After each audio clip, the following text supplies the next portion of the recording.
Jeete raho. Alaikum salam, Auntie Aisha. What? She still can't say it. Assalamu alaikum, Aisha. There you go. Oh, that's exactly what I just said. Oh, is that Grinder? Is there anyone we should meet? No.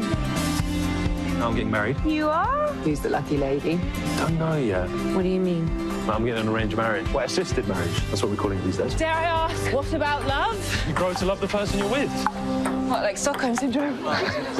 So, your ideas for your next film? I could follow my childhood friend to marry a stranger chosen by his parents. My big fat arranged wedding. Meet the parents first. Love contractually. Huh. Mo here, Mo the matchmaker. No photos? No, no photos yet. You're thinking with your lulu, you need to be thinking with your nunu, okay? What's your education, bro? He's a doctor. Oh, no, listen, top of the food chain. And any vices I should know about? Drinking, smoking, dogging? No dogs, no pets. No, dogging means something. Don't worry. Cats are okay. Got news. I got engaged. Wait, what? Very lacquer. Hi. Hi. It's love at first sight. How do you feel about possibly moving to London? She's fine with it. It's a very multicultural place. यहाँ रहना तो ऐसे ही है जैसे बहुत बड़े कोठे पर. The wedding's in Pakistan. You're so fully signed up to this. You're forgetting I've seen it work. Maybe you should focus on your own choices. You actively search out anyone who's wrong. No one can get close to you. Am I just half a person when I'm not with a man? Is that what you think? You know why the Prophet said paradise lies at the mother's feet? There is no love greater than a mother's love for her child. Your happiness. It's all that matters. We all need other people. There's no weakness in that. Now the party starts. I used to think that I was scared of being with the wrong person. But now I realize that I'm scared of being with the right person.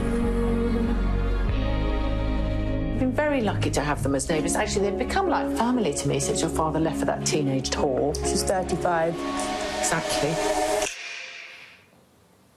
I'm sure you've had a good chuckle as I have. What's love got to do with it? Well, it would seem it pretty much has to do with everything, at least for the main character in director Shekhar Kapur's latest movie. Filmmaker and dating app addict Zoe is unlucky in love, but her childhood friend and neighbour might just have the answer. She follows him from London to Lahore in Pakistan, where he dives into his own journey to finding love the old way, the arranged by his doting parents way.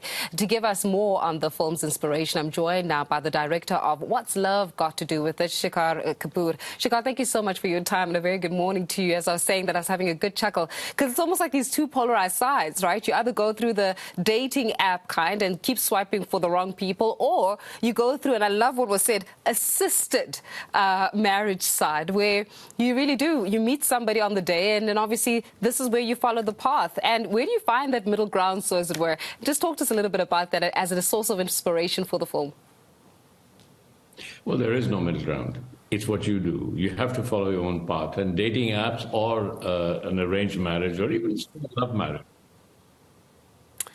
Yeah, it is certainly very difficult with that one. But let's talk a little bit about it. I mean, directing What's Love Got to Do with It and being able to put in the energy, get the different kind of characters to actually come alive like we're seeing here. I mean, Lily James, for example, is just absolutely phenomenal. You've got the likes of Emma, for example, Thompson, who is a legend when it comes to film. That in itself encompasses just how beautifully written and also well articulated this film is. But just talk to us a little bit about what was involved in it. Well, we, every film is an interpretation. A script is written and then a director interprets it. He hands it over to the actors. Physically, we were in the middle of COVID and people were dying when we shot this film. So we were, I think somewhere the urgency of making this film pushed it and the energy came out of that too. But yeah, I've been through marriages. None of mine were arranged. I have a lot of friends. I have 42 first cousins in India. So I understand the politics of family. I understand how a film works, or the family works.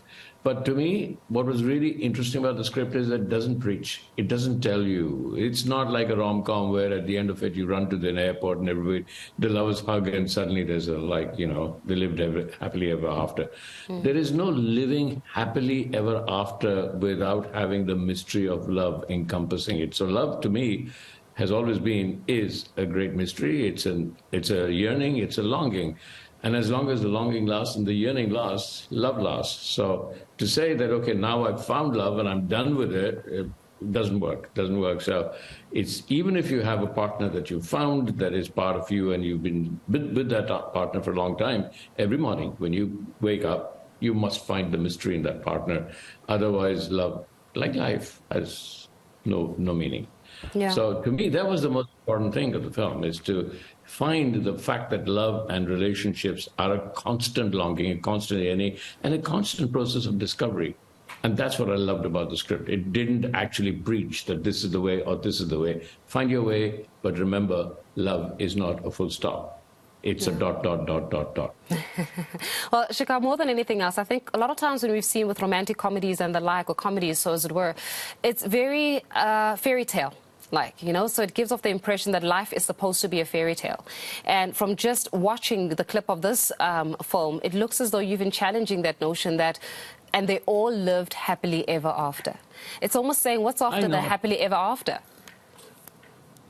What after happily ever after is more mystery and more yearning and more longing, because that's what life is. In fact, when I came onto the film, everybody said, hey, you know what, he's not a rom-com director. And I said, no, I'm not a rom-com director. I'm an emotional director. I direct with emotion and heart.